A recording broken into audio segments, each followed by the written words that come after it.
Hi, I'm Emily from Homemade Emily Jane. In this video, I'm going to show you how to make a modern mini quilt using one of my favorite products, Odif 505. This spray adhesive will be used later on in the project, but before we begin, let's cover some of the other materials you'll need to make a modern mini quilt. So first off, you will need a quilt top. This one is a 20-inch square. It is called the Paradigm quilt, and you can actually find the pattern on my website, homemadeemilyjane.com. So you'll need your finished pieced quilt top, and then you'll also need a piece of batting that is just a couple inches larger than the quilt top. That'll be your middle layer. And then you'll need a piece of backing that is a couple inches larger than the quilt top as well, and that'll be the back layer. And then you'll need a couple 2.5-inch strips to use as binding. So gather your supplies and then we'll get started basting the quilt together. Alright, we have our supplies. Let's go ahead and get started. We'll start off by pressing our backing fabric so that it's nice and flat and wrinkle free. And we'll lay that out on a flat surface. For the backing fabric, you want the right side actually down and the wrong side up. And then the next thing we'll do is go ahead and lay out our batting on top. The batting that I'm using is actually just a scrap from a previous quilt that I had made. Any batting will do for a little mini quilt, so feel free to use up scraps if you have any. So we make sure to spread it out nice and flat on the backing fabric. And then from here, we'll roll up half of it and we'll use our Odif 505 spray adhesive and start spraying to adhere the batting onto the backing.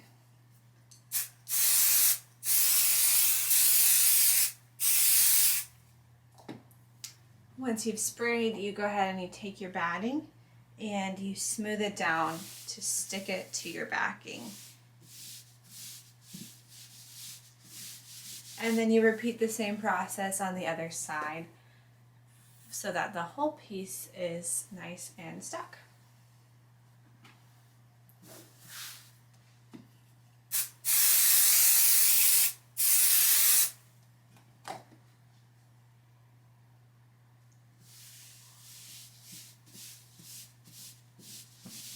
Alright, now that we have our batting and our backing stuck together, we'll go ahead and grab our quilt top.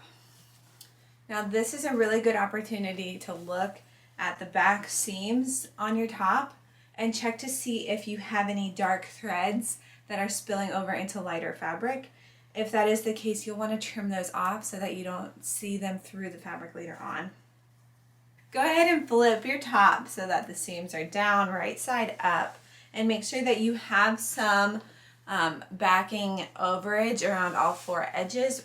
About 1 inch or so is fine. And then we'll go ahead and smooth out the quilt top over the batting. And then we'll repeat the same process using our spray adhesive to attach the quilt top to the batting.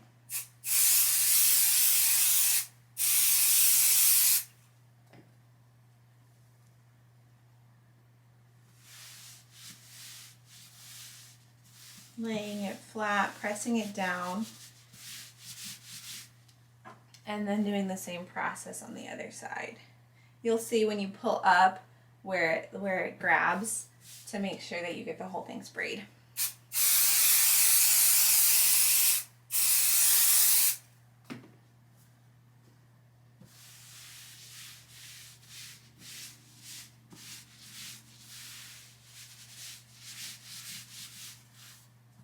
Now it's good to just check your work, make sure that the corners, if they pull up, you put an extra little spritz at the corner. Adhere it down.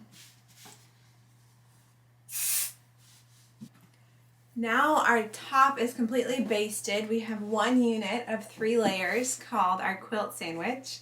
The next step here is to quilt it. You have a couple different options when it comes to quilting. I'm going to show you how I quilt mine on a machine, but you can also hand quilt if that's more your style or if you don't have access to a sewing machine. One of my favorite ways to quilt on my sewing machine or by hand is actually straight line quilting. It's simple and easy, and it really lets the pattern of your work pop. So for this one, I'm going to do straight lines, but I'm going to mix it up a bit and do them on the diagonal. I'm going to grab a really long ruler and then some sort of marking device. This is called a hair marker, but I've also been known to use the back edge of a butter knife as well. So any sort of sharp-ish object that's not going to hurt the fabric but will create a crease that you can see temporarily. You could also use marking pens or pencils, but I find them pretty tedious to try to get out of the fabric later on. So that's just my personal preference. But here we're going to go ahead and mark lines that we're going to quilt on later. So I'm going to do a 1/2 inch or 1/4 inch away from one of these center seams and use the seam as my initial registration line.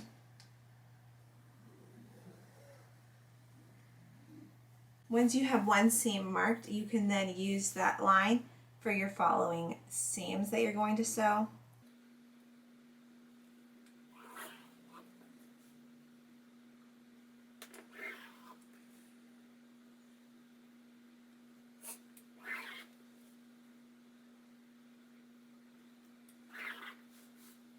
Now that I have my lines marked on my quilt top, we'll use the sewing machine to stitch on those lines. First, I want to point out I'm using a walking foot. I have a nice fresh bobbin and a new sharp needle, so I'm all ready to go. We'll go ahead and start in the middle and work our ways to the sides.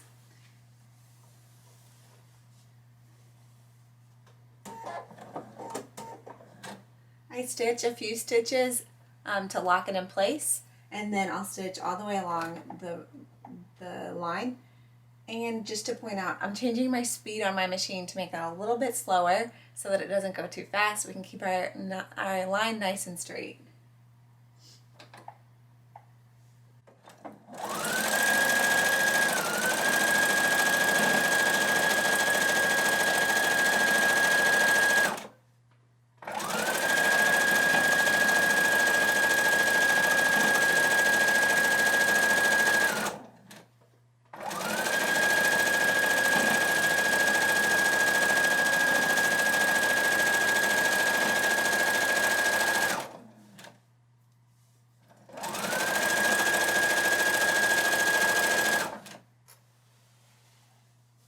Once you do one line, you just repeat that process all the way from one edge of the quilt to the other, and then you end up flipping the quilt the other direction. So we'll rotate it, work from the middle out on that side as well.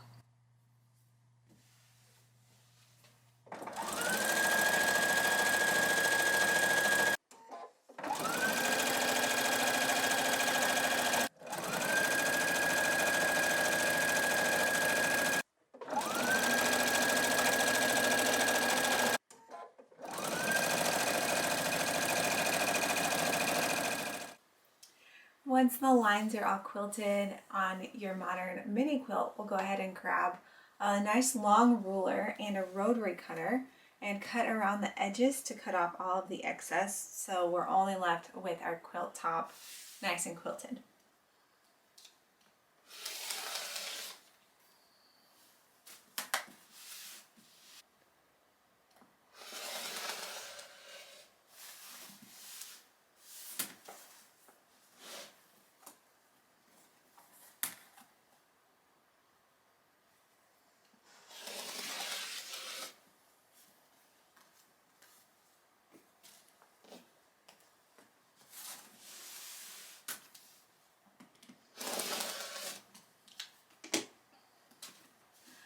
Alright, the next step in finishing this Modern Mini Quilt is to put binding around the edges. You'll see here I have some strips of 2.5 inch width fabric. I'm going to sew these strips together and then fold them in half and press them into binding. To make quilt binding, you take your 2.5 inch width fabric strips, you sew them together lengthwise, and then you fold them in half and press. This will end up going around all 4 edges of the quilt. Once your binding is made, we're ready to stitch it around the 4 edges of our quilt. Go ahead and make sure that your seam within your strips doesn't end up at a corner because that creates too much bulk. We'll go ahead and put our seam somewhere not near a corner and then lay it out across and around. So we'll go ahead and start by pinning our binding in place, like so. And then we'll just pin all the way around, but when we get to the corners, we'll go ahead and miter the corner. So to do that, we put a pin diagonally, we fold the binding up, and then we fold the binding back down so that there's plenty of fabric to miter the corner when we flip it over to the other side. If you want more detailed binding tutorials, there are lots of them online. This is just a quick version of it. We'll just pin all the way around the entire quilt.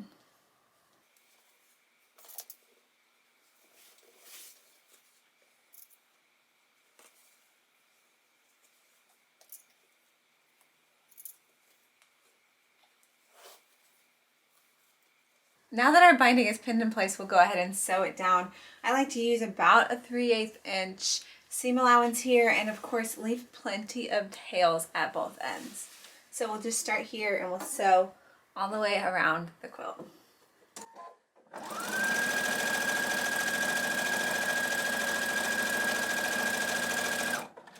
When I get to about a 1/4 inch away from the corner, I needle down and then pivot and then sew literally directly off the corner of the quilt top. And then I'll go ahead and put my needle down, rotate the top, and then fold it up and then back down so that that corner is mitered. And then we'll sew from the very top.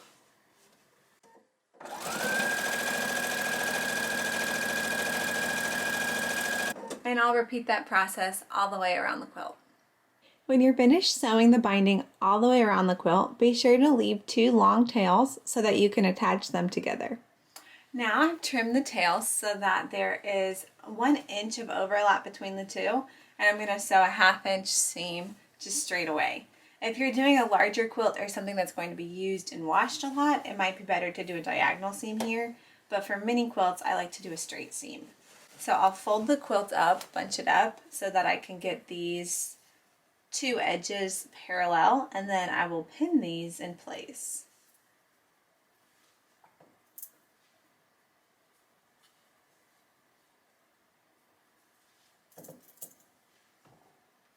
Once they're pinned in place, you're ready to sew. Again, since I did a 1 inch overlap, I'm doing a 1/2 inch seam, and it's tricky to just bunch everything up, but this is what works best.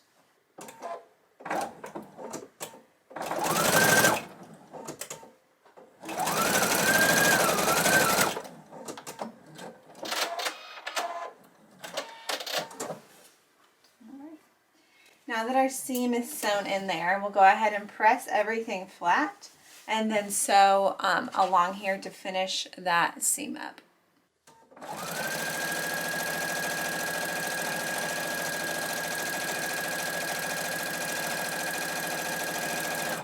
Once the binding is sewn around all 4 edges of the quilt, we'll go ahead and flip the binding over and actually stitch it down to the opposite side onto the backing. You can do this a couple of different ways.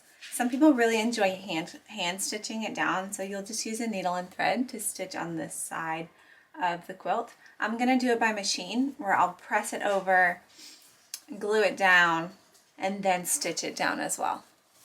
The last step in finishing your quilt is to sew the binding down.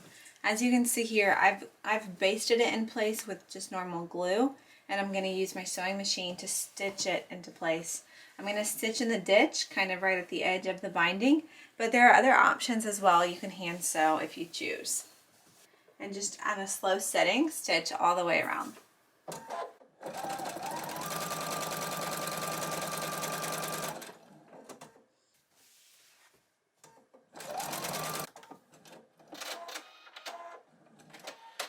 And just like that, we are done with our modern mini quilt.